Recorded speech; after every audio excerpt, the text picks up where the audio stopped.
May kanya-kanyang kwento ang mga Pilipino na naipit sa ibang bansa dahil sa pag-atake ng US at Israel sa Iran.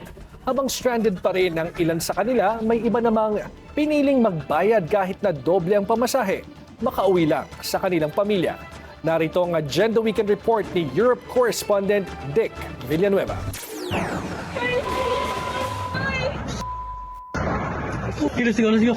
Sige, kunin mo yung gamit.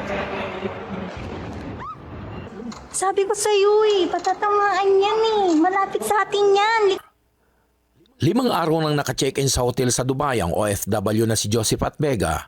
Kwento niya, sakay siya ng Emirates flight pa Bahrain nang sumiklab ang gyera sa Iran.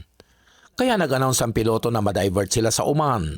Pero dahil sa air traffic congestion ay napilitan silang mag-land sa Dubai bilang connecting flight. Sa kasamaang palad, biglang isinara ang airspace at kinansila ang lahat ng flight. Dahil sa nangyari, nakatulog na si Josephat sa Dubai Airport pero nagulantang siya sa isang malakas na pagsabog. Agad silang in-evacuate at pinanatili sa hotel malapit sa Burj Khalifa. Wala na pong flight pa Bahrain.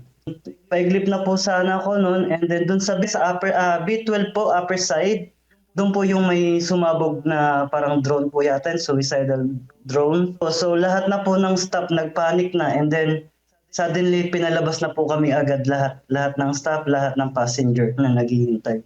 Kalbaryo din ang sinapit ng isang Pinay OFW na may layover sa King Khalid International Airport sa Riyadh.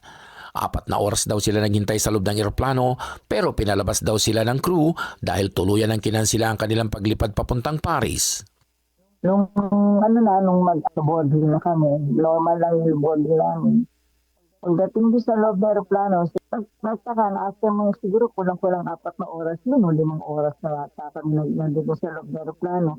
Wala man lang mga nagsasabi ng announcement, binomba pala ang American Embassy nung time napapasok kami sa boarding.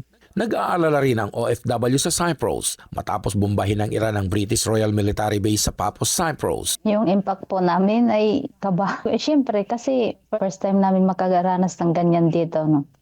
Tapos takot. Isang summit naman ang dinaluhan ng isang Pinoy na ginanap sa UNESCO sa France.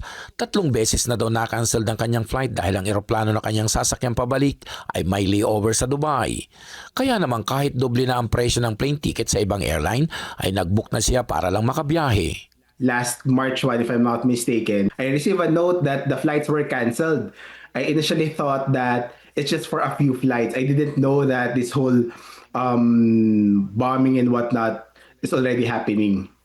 Kahit back to normal na ang ilang lungsod sa UAE, patuloy pa rin nakakaranas ng takot ang ilan sa mga kababayan natin sa ibang lugar kung saan nakikita nila ang pagsabog ng drone attack ng Iran.